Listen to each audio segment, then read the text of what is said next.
1. If you are from southern Germany or have ever spent your holidays there, you probably know that every server's worst nightmare is customers from Switzerland.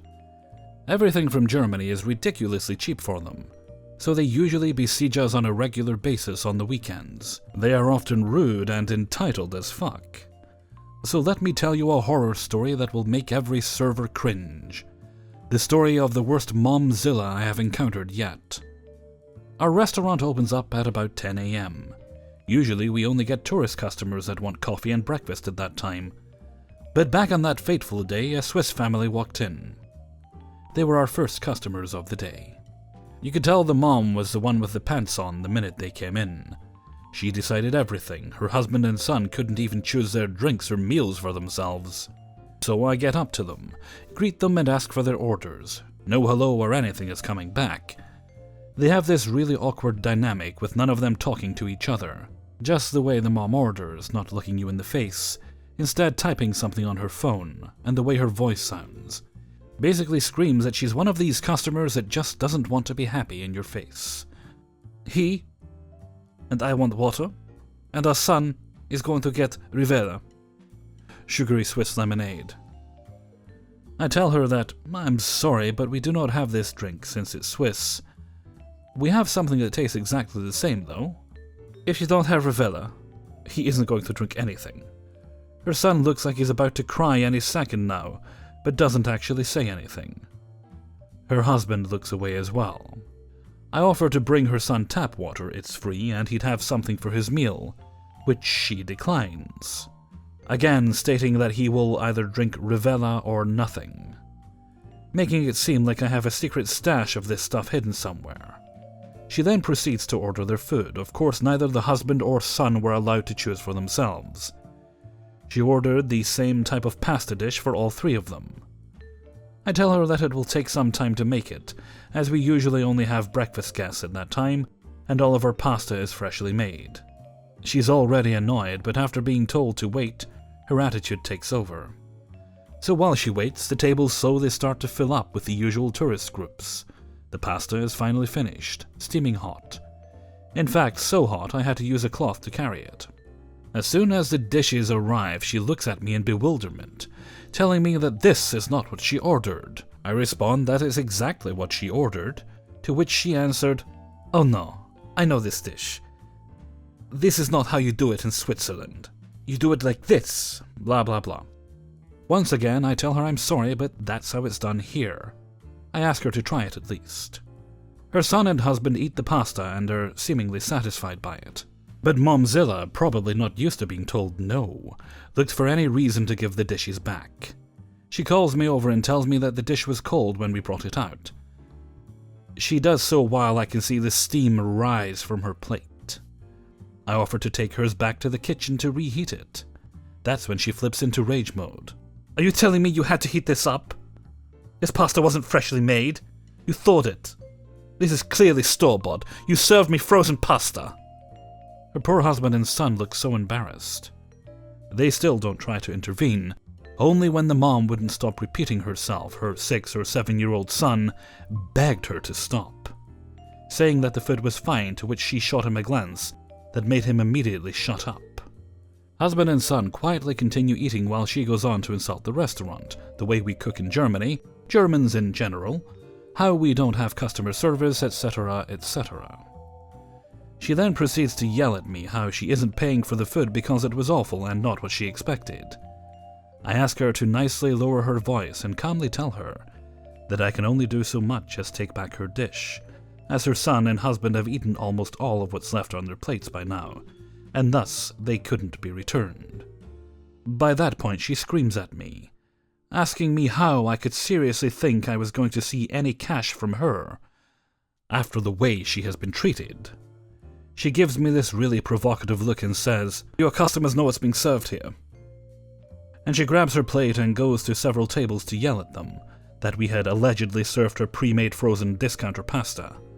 I get the cook, who's also the boss of the restaurant, so he can give it a shot at trying to calm her down. But he couldn't even make it to the table on time. While on his way, the husband threw way too much money on the table, told me that they wouldn't be coming again, and grabbed his son while storming off with his wife. I'll never forget how defeated and withdrawn he looked the whole time. Poor guy probably has to put up with the attitude of that dragon all his life.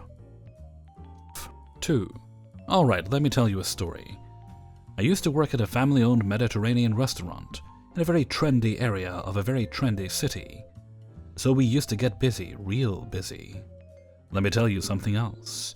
I worked there for about 2 months and I was consistently the highest tipped server from the start.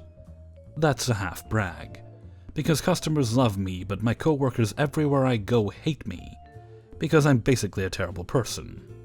I have tried to get better, but everyone still thinks I'm an asshole. So one particular busy night I seat a young couple. I take their orders, explain all the gluten-free options to the young celiac woman. Almost everything on our menu could be ordered either gluten-free or vegan, and overall got some pretty positive responses from them. The young man orders chicken shawarma, our most popular dish, and the young woman orders our kefta kebab, kind of like a Middle Eastern hamburger. Now the shawarma doesn't take long to prepare, but the kefta takes a while. The kitchen is backed up, and outside of the lamb, the kefta takes the longest to cook.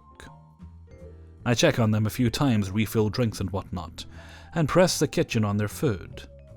I'm told the chicken is ready, but the kefta was left on too long and burned. The chef, who also owned the place and worked 6 days a week, told me to give the woman a free order of beef shawarma while she waited, and to tell them it would only be a few more minutes. Now, let me tell you, the food at this place was amazing. Like 4 or 5 stars on everything. Got me to eat vegetables amazing. You could close your eyes and point at the menu and wind up with some mind-blowing cuisine. And it was all homemade as well. I head to the table and explained to the couple the situation. I said something along the lines of, there was a problem with the last batch of kefta, so it'll be a few more minutes, but while you're waiting, the chef has sent you some beef shawarma on the house. They seem understanding, and I leave them be.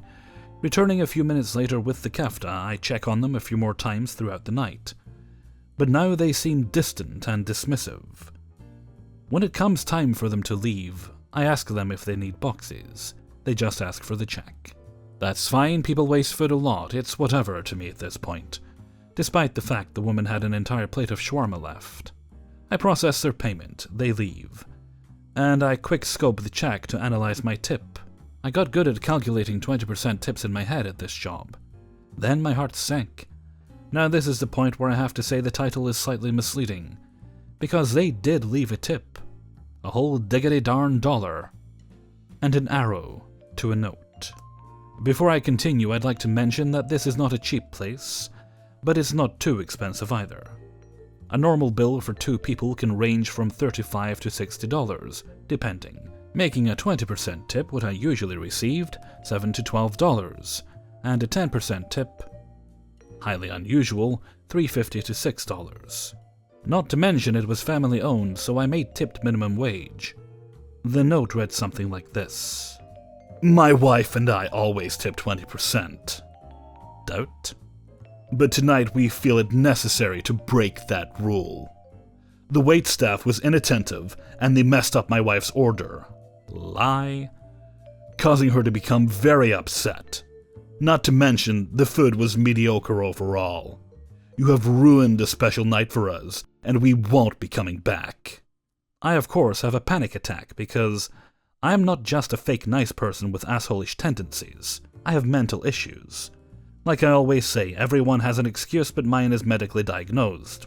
Anyway, I show this note to the owner's daughter, who also takes the role of chef, bartender, manager, caterer, and whatever else is needed, and promptly go outside to have a smoke and a cry.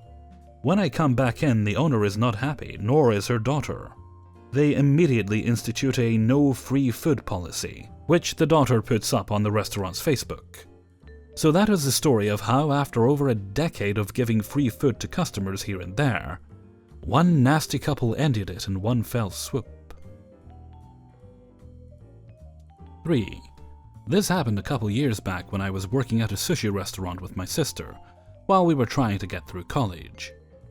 This was an incident that happened to her, but I witnessed. A man and a woman walk in, and from their conversation, we could tell that it was a first date for them.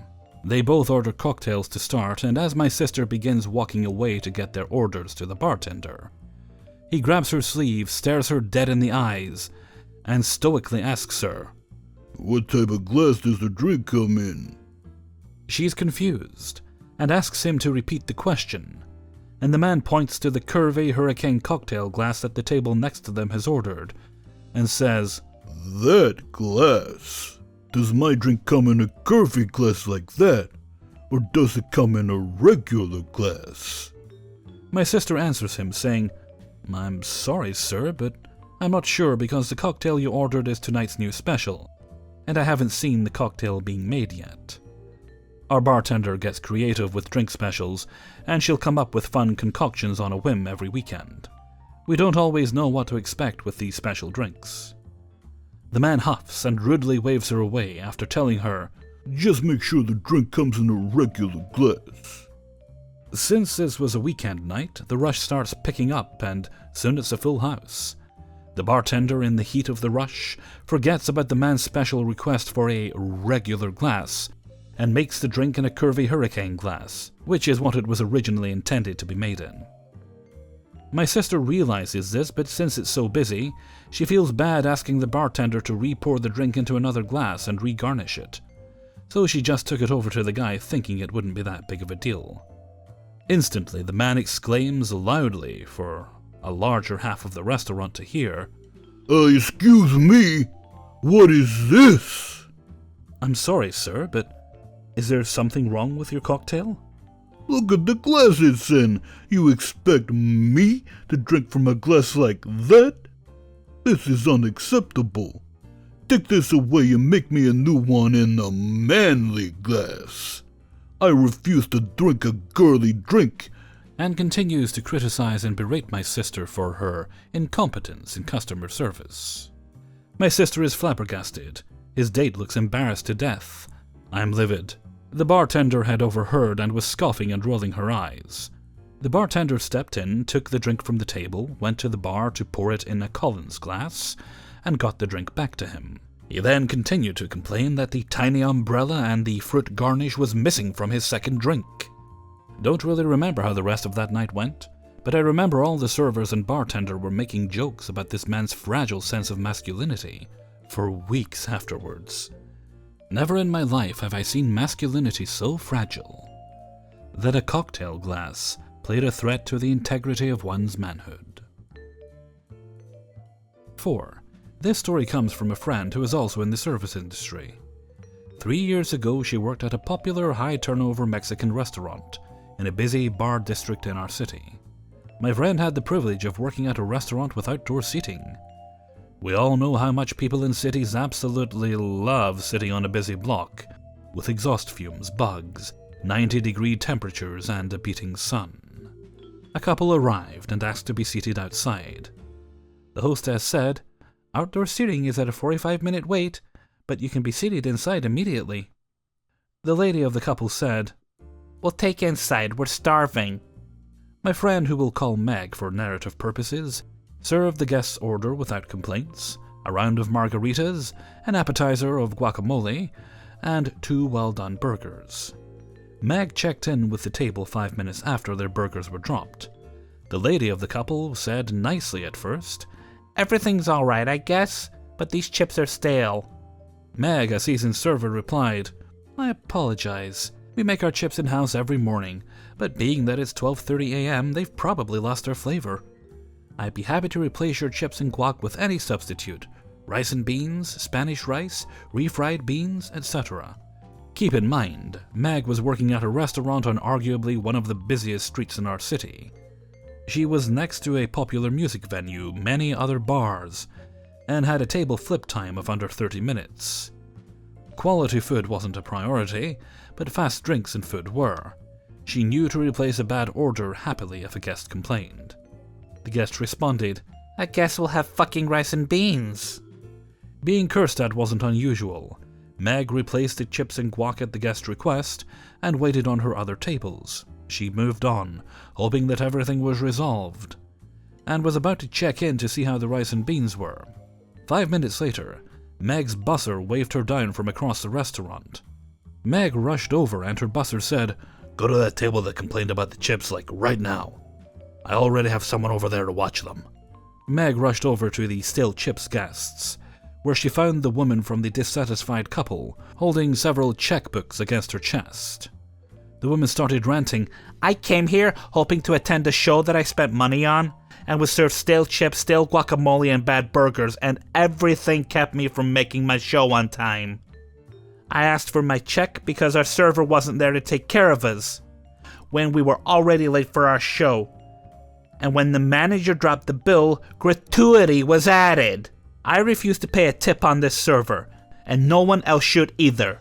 At this establishment, because so many servers have been stiffed on checks over the years, the restaurant made a policy that any tab over $50 would receive an automatic 18% gratuity onto the bill. This was and still is stated on the menu. The guest continued, "There is no way I'm paying for gratuity, and no one else should either," as she clutched the checkbooks of 8 other tables around her, some of which included credit cards of other tables inside the checkbooks. At this point, a manager had arrived.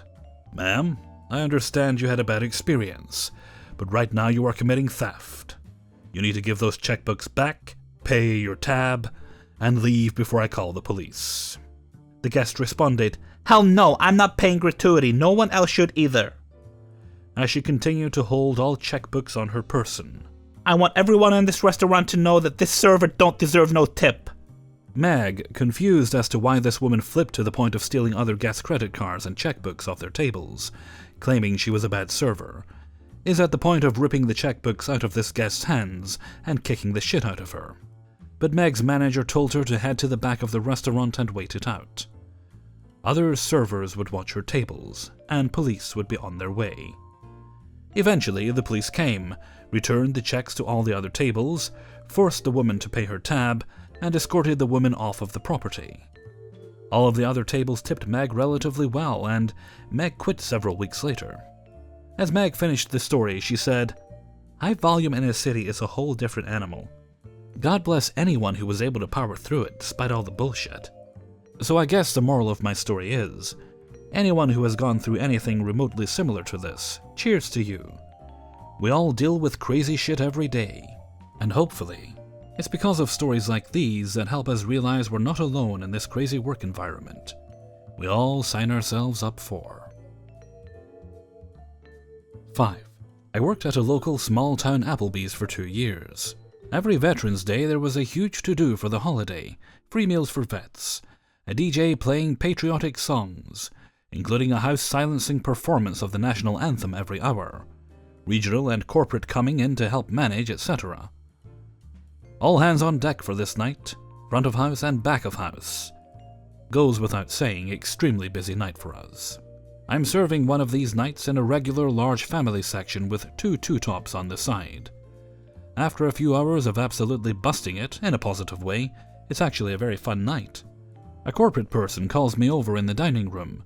For some reason she is very particular and grim when she tells me I'll be taking single guest at one of my two-tops, and that it's some kind of big deal. I was one of the senior servers at the time, thought it might be a local celebrity or decorated vet or something, and I accept. I look over to the table and a hostess is seating the guest, a single crying woman with a large folded bundle under her arm. She unfolds the bundle and places on the sole chair opposite hers, and I realize it's a very decorated military uniform. The hostess seating her is absolutely sobbing. It then hits me. That's the woman's husband's uniform. Keep in mind, at this point I've been extremely serving, bussing, running food, etc. Just like every server and manager is. And guests are everywhere. But as the process of seating this woman proceeds, almost every guest and staff member seems to pause to notice. And after it becomes evident to all that both are very upset, and that this is something significant, the restaurant stands still. The corporate manager beside me is still. I look at her, nod, and approach the table. Already I can feel my eyes well up. The woman, late 70s, looks at me, tears flowing. I ask her softly and dumbly, not really knowing how exactly to approach the situation. Dead silence in the section and only background music from the DJ audible in the dining room. How she's doing that evening. She replies that she's happy that it's Veterans Day, because this is always a special night for her and her husband's relationship. Married for several decades, they came to this Applebee's every Veterans Day for their promotional affair, and enjoyed it thoroughly. He was a decorated Korean and Vietnam War veteran, and enjoyed himself greatly. He came dressed in his uniform to the occasion, the only time he would dress so throughout the entire year. I then remembered seeing them vaguely the year before, at that exact table. This night, though, was the first Veterans Day celebration at Applebee's, since he had passed within the previous year. She had brought his uniform to once again share their special night. Instantly I began crying as I nod and tell her that I think he is enjoying the night as well. She asks for a water, and in some sort of recognition I bring two, and set it in front of the vacant seat. She grabs my hand, looks me in the eyes, and says the most sincere thank you I've ever gotten. Every staff member and several guests visit her table throughout the evening. Even though her small meal is comped, she leaves me a generous tip at the end of the night, and tells me she knows her husband did indeed enjoy the evening with us. I pat his uniform as I hug her to leave. Never have I had such an emotional experience with a stranger. I'll never forget it. Hey everybody, Hellfreezer here, and thank you very much for listening to Spinning Plates number 15. 15 of those already, that has gone by quickly. And thank you very much to everybody who allowed me to use their stories in this video. Well, that last story took a bit of doing to get through recording. I had to keep stopping recording because I kept crying. And there was another story I recorded, it was going to be last week's video, that I was even worse with. I kept bawling. Alright, maybe not quite bawling, but I was certainly crying. Because it was also very sad. I did feel a bit iffy putting it up because it did involve a kid whose future was, well, the future was uncertain. We don't really know what became of the kid. So I didn't really feel comfortable putting it in one of these videos. So I'm not sure what, if anything, I'm going to do with that story. I mean, it's recorded, it's sitting there. I just don't know what's to be done with it. We'll see. Okay. And with that, I'm going to head off for now. So until next time, thank you very much for listening, and take very good care of yourselves.